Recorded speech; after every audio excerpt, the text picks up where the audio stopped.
अहिल्यादेवी, या आधी आलेलं प्रत्येक संकट त्या मुलीमुळे दूर झालेलं आहे आणि हे संकट देखील पारूच घालवणार आहे.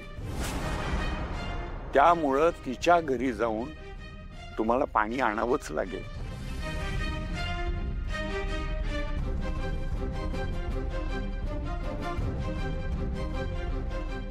तसं असेल ना गुरुजी, तर मी पारूकडे जाऊन तिच्या देव्हाऱ्यातल्या पाण्याची पदर पसरून भीक मागे.